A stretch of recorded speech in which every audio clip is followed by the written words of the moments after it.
Hello friend, কেমন আছো? আশা করি তোমরা খুব ভালো আছো, আমিও খুব ভালো আছি। তো আমাদের এই সংসারে কিছু ছোট ছোট কাজ, কিছু ছোট ছোট টিপস নিয়ে চলে এসেছি, যাতে সহজে আমরা করতে পারি আর তাড়াতাড়িও হয়ে যায়, অনেকটা সময় নিজেদের উপরে খেয়াল রাখতে পারি। তো চলো, প্রথম টিপসটা হলো, দেখো, পেয়ারা। শুধু পেয়ারা বলবো না, সব রকমই ফল যখন আমরা কিছুদিন এনে রাখি, মানে 2 দিন 3 দিন হয়ে গেছে, তখন দেখবে পেয়ারার মধ্যে বলো, যে কোনো ফলের মধ্যে বলো, একটা পোকা ঘুরঘুর করে। যেরকম আমার পেয়ারাটা রয়েছে, একটু পেকে গেছে, কদিন আনা হয়েছে, তো পেয়ারার মধ্যে করছে, তো একটু পোকা ঘুরঘুর করছিল। তো আমি এটাকে ঠিক করার জন্য কি করলাম, দেখো, দেখলেই তোমরা, যে আমি একটু ভিনিগার নিয়ে নিয়েছি, বোতলের মধ্যে দিয়ে ঢেলে দিলাম, আর এইটাকে একটু গুলিয়ে রেখে দিলে, মানে বুলিয়ে রেখে দিলে পেয়ারার মধ্যে, তো পেয়ারাটা কি হবে, আমার পোকা আর লাগবে না।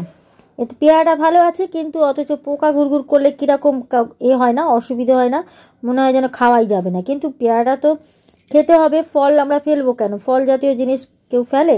তো বন্ধুরা, তোমরা এই ছোট্ট একটা টিপস অ্যাপ্লাই করো, আশা করি তোমাদের অনেক কাজে লাগবে। তো এই পেয়ারাটা এখন আমরা রেখে দেবো। চলো তাহলে দ্বিতীয় টিপসে চলে যাই। আজকে ফ্রিজের ভেতরে ভিনিগার দেবো। তো ভিনিগার দেবো কীভাবে দিচ্ছি দেখো। তো একটা কন্টেনার নিয়ে নিয়েছি, তার মধ্যে ভিনিগারটা ডুবিয়ে দিলাম। এবারে দেখো, আমাদের ফ্রিজে নানান শত খাবার থাকে, তো খাবারের অনেক দিন থাকার পরে বা রাখলেই কিছুক্ষণ পরে দেখবে, যখন ফ্রিজ খুলি, আমাদের ফ্রিজের মধ্যে একটা গন্ধ ছাড়ে। তো আমি কি করলাম, এই ভিনিগারটাকে, জাস্ট ভিনিগার, কোনো জল দিইনি, কিছু দিইনি, ভিনিগারটাকে আমি এই কাপড়ের সাহায্যে আমি পুরো ফ্রিজটাকে পুছে দেব, যাতে এই ফ্রিজের মধ্যে একটা দুর্গন্ধ যেটা থাকে, ফ্রিজ খুললেই মাঝে মধ্যে আমরা পাই, সেই গন্ধটা যাতে না থাকে, তার জন্য দেখবে একবার ভিনিগার দিয়ে দেখো, তাহলে দেখবে গন্ধটা তোমাদের আর ফ্রিজে থাকবে না। তো ওই জন্যে আমি কি করছি, এই ফ্রিজের মধ্যে একটু করে তোমার ভিনিগারের জলটাকে আমি এই কাপড়ের সাহায্যে পুরো বুলিয়ে নেবো, যাতে এই পুরো ভিনিগারটা পুরো ফ্রিজের মধ্যে থাকবে আর কোনো ধরনের গন্ধ ছাড়বে না, তাতে আমাদের খাবারটাও ভালো থাকবে। আর দেখবে কত মানে হয়, নিজেকেও ভালো লাগে যে না, ফ্রিজটা আমার পরিষ্কারও থাকবে, প্লাস কোনো দুর্গন্ধও থাকবে না। তো বন্ধুরা, আমি ফ্রিজের মধ্যে আমি ওটা পরিষ্কার করে নিয়েছি, নিয়ে দেখো একটা প্যাকেট দিয়ে দিচ্ছি। এইগুলো হলো ক্লথ, যেটা আমরা ফ্রিজে দিতে পারি, আর আমরা অনেক সময় ডাইনিং টেবিলের মধ্যেও দিই। তো এই ক্লথগুলোকে আমি সাজিয়ে দিলাম। এতে করে কি হবে বলো, এই আমরা যখন তরকারি রাখি বা কোনো কিছু তেল জাতীয় জিনিস অনেক সময় নিচের মধ্যে লেগে যায়, তো ফ্রিজটা কি হয়, তাতে করেই তো দুর্গন্ধটা আসে, যখন ওই তেলগুলো যখন পড়ে থাকে, তো তাতে করে গন্ধটা আসে। তো এই ক্লথগুলো দিয়ে দিলে, বা আমরা যদি প্লাস্টিক যদি দিয়ে বিছিয়ে দিই, বা খবর কাগজও যদি দিয়ে দিই, তাতে দেখবে আমাদের আর এই যত প্লাস্টিকের যে তৈল জিনিসটা যত আমাদের খাবারের মধ্যে থাকে, সেইগুলো আর আমাদের ফ্রিজের মধ্যে লেগে থাকবে না, যা পড়বে ওই প্লাস্টিকের মধ্যেই পড়বে, মানে ক্লথের মধ্যেই পড়বে। তো আমি তো ক্লথ দিয়েছি, ক্লথ ছিল, তোমরা পারলে পেপারও ব্যবহার করতে পারো। আর এই ভিনিগারটা দিয়ে আমি পুরো ফ্রিজটাকে আমি একবার করে মুছে নেবো, তাতে নোংরাগুলো যেটা ভিনিগারের যে আছে, ভিনিগারের মধ্যে চলে যাবে, আর ফ্রিজটাও পরিষ্কার হয়ে যাবে। তো বন্ধুরা, এইভাবেই যদি আমরা নিজেদের সংসারের কাজকে আমরা ভালো করে সাজিয়ে নিতে পারি, তাহলে দেখবে কতটা নিজেদের মধ্যে কতটা ভালো লাগে, আর কেউ যদি হঠাৎ চলে আসে, তাদেরও অনেক ভালো লাগবে। তো চলো বন্ধুরা, আমি 3 নম্বর টিপসে চলে এসেছি। দেখো, হাত পায়ে তো কালো হয়ে যায়, আমরা 2-4 দিন পর পরই যখন কিছু না কিছু দিয়ে করি, ঘরে তো করতেই থাকি, তো তবুও তো আজকে একটা জিনিস নিয়ে এসেছি, তোমাদেরকে শেয়ার করব। দেখো, হাত দুটো আমার কালো, আমি ফর্সা না যদিও, কিন্তু তবুও আমাদের হাতের ভেতরেও একটা নোংরা থাকে, হাত পা মুখ সব জায়গাতেই একটু নোংরা থাকে। তো আমি তার জন্য একটা, দেখো, লেবু নিলাম। একটা ছোট্ট টিপস, এটা তোমরা অ্যাপ্লাই করো, ইনস্ট্যান্ট তোমাদের দেখবে হাত পা দিয়ে যে নোংরাটা পুরো বেরিয়ে গেছে। আর যে অনেক সময় ছিঁড় খেয়ে যায় হাত পা, এটা শীতকালেই হয়, তো দেখবে শীতকালে যখন হয় তখনও যদি দেওয়া যেত, তাহলে দেখতে ওই দাগটা থাকতো না হাত পায়েতে। তো দেখো, আমি লেবুটা কেটে নিয়েছি, কেটে এর মধ্যে দিয়ে দিলাম অল্প করে তোমার বেকিং সোডা দিয়েছি, আর এর মধ্যে আর একটা জিনিস দেব, মানে তোমার দেখো, বেকিং সোডা দিয়ে অল্প করে, ওই লেবুর ওপরে যেটুকু লেবু দরকারও নেই যে তোমাদের চটকে একটা বাটিতে ঢেলে রাখতে হবে, তো এই লেবুটা সমেতই কাজে লাগবে। তো দিয়ে দিলাম, দেখো, আমি কলগেট। তো এই কলগেট, বেকিং সোডা, আর একটা জিনিস দেব, সেটা হলো মধু। দেখবে তোমরা নিজেরা করবে, বুঝতে পারবে যে কতটা পরিষ্কার হয়। ইনস্ট্যান্ট গ্লো আর ইনস্ট্যান্ট পরিষ্কার করার জন্য হাত পা আমরা পরিষ্কার করতেই পারি এইটুখানি জিনিস দিয়ে। তো ঘরে তো আমাদের থাকেই, তো পারলে এইভাবে যদি তোমরা হাত পাকে পরিষ্কার রাখতে চাও একবার করে দেখো, তোমরা নিজেরাও বুঝবে যে কতটা পরিষ্কার হয়। দেখো একটু মধু দিয়ে দিলাম। তো এই মধুটা দিয়ে এবারে পুরো আমি হাত পায়ে মানে পায়ে দেবো না, সরি, হাতেই তোমাদের দেখাবো করে। আমাদের কুনুইটা কত কালো হয়ে যায়, যে কত রকম মানে আস্তে আস্তে কতটা কালো হয়ে গেছে। দেখো কুনুইটা পুরো কুনুই পরিষ্কার হয়ে যাবে। তোমরা যদি এইভাবে একবার করে দেখতে পারো তাহলে দেখবে তোমাদেরও এই পরিষ্কার হয়ে যাবে। ইনস্ট্যান্ট গ্লো আর ইনস্ট্যান্ট পরিষ্কার করার জন্য এইটুখানি জিনিস আমরা করতেই পারি, আর আমাদের ঘরে থাকেও। তো দেখো আমি পরিষ্কার করে নিচ্ছি, হাত দুটোকে করে তোমাদেরকে দেখাচ্ছি। এইভাবে ঘষতে হবে ভালো করে। চলো তাহলে একটু লাইটে নিয়ে চলো, একটু দিনের আলোতে গিয়ে দেখাই, মানে লাইটে মানে ওইটাই, এখানে লাইট জ্বালিয়েছিলাম। তো যাই হোক, একটু দিনের আলোতে আমি ক্যামেরাটা নিয়ে চলে এসেছি, তোমাদের দেখাবো। দেখো ইনস্ট্যান্ট পরিষ্কার করার জন্য মানে সঙ্গে সঙ্গে তোমাদের হাত পা পরিষ্কার হয়ে যাবে। তো যদি এইভাবে বেশিক্ষণ না 5 মিনিট যদি এইভাবে আমরা ঘষতে পারি তাহলে দেখবে কতটা পরিষ্কার হয়ে যায়। তো দেখো আমি কতক্ষণ ধরে ঘষছি, 5 মিনিটের মতন। 2 হাতেও ঘষে নেবো, ওই হাতটাতেও ঘষে নেবো, এই হাতটা তো ঘষে নিলামই, ওই হাতটাও ঘষে নেবো। 2 হাতে ঘষে তোমাদের ধুয়ে আমি দেখাবো, তো তোমরাও বুঝবে যে হ্যাঁ কতটা পরিষ্কার হয়েছে। আমি এই টিপসটা করছি, আমি বুঝতে পারছি যে আমার পরিষ্কার হচ্ছে কি না, আর আমি তো দেখাচ্ছি তোমাদের কাছে, তোমরাও দেখতে পাচ্ছ পরিষ্কার যথেষ্ট হয়েছে হাত পায়ে। কিন্তু একটা কথা, তোমরা যখন নিজেরা করবে তখন বুঝতে পারবে যে এই টিপসটা সত্যি কাজ করেছে কিনা, তখন তোমরা বলতে পারবে হ্যাঁ করেছে। তো তোমরা অবশ্যই একবার করে দেখো, তারপরে আমাকে জানিও যে হ্যাঁ তোমাদের কাজে লাগলো কি না। ছোট্ট একটা টিপস, কিছুই না, ঘরে আমাদের লেবু তো থাকেই, আর বেকিং সোডা তো থাকেই, একটু মধু দিয়ে দেবে আর একটু কলগেট, ব্যাস এই 4টে জিনিস দিয়েই আমাদের হাত পাটা পরিষ্কার করে নিতে পারি।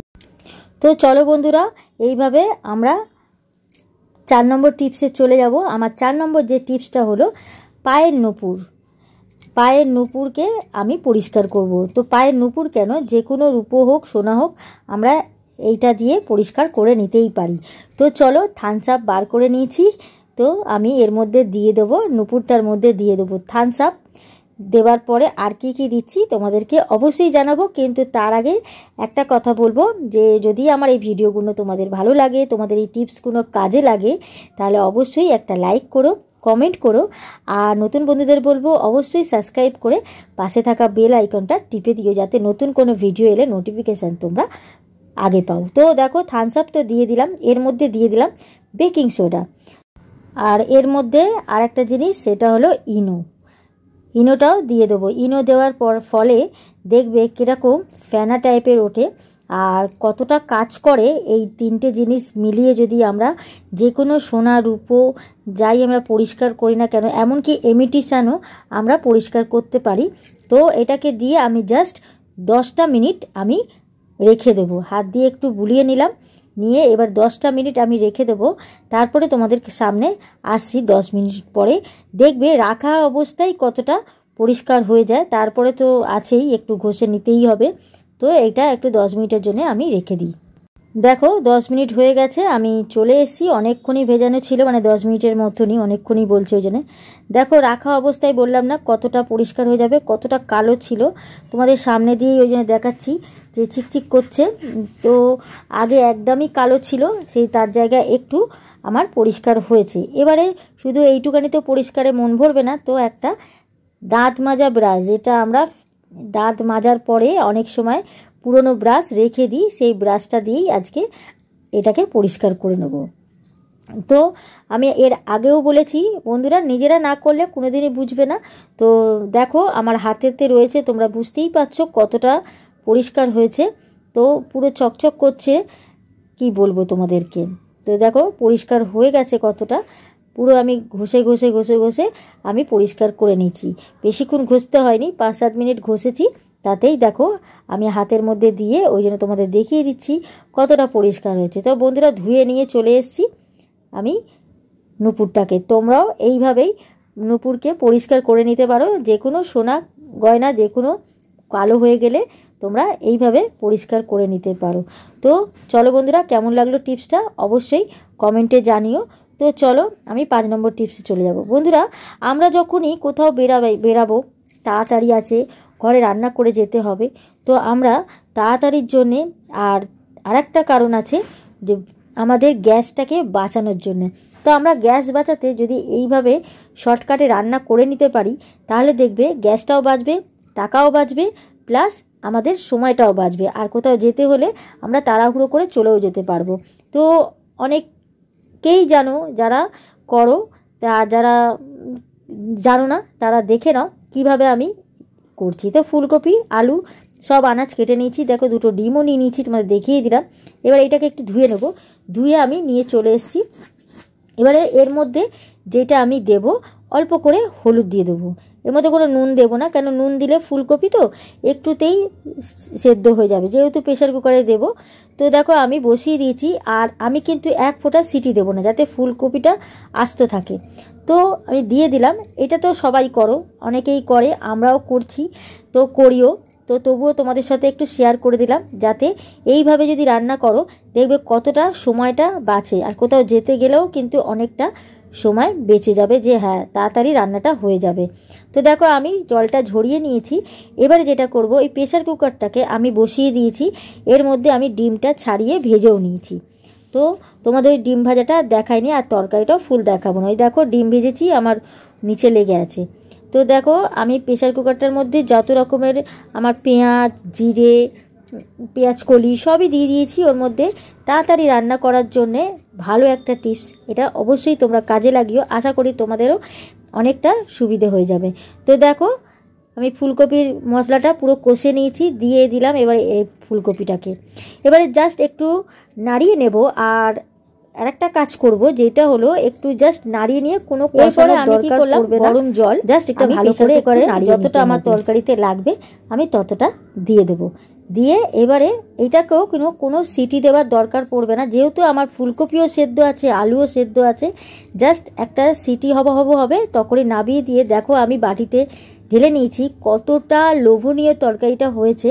তো বন্ধুরা, টাইম নষ্ট করে তো লাভ নেই, তো আমাদের সময় বাঁচাতে এই টিপসগুলো অ্যাপ্লাই করো, অবশ্যই তোমাদের কাজে লাগবে। তো আজকের মতো টাটা, বাই বাই।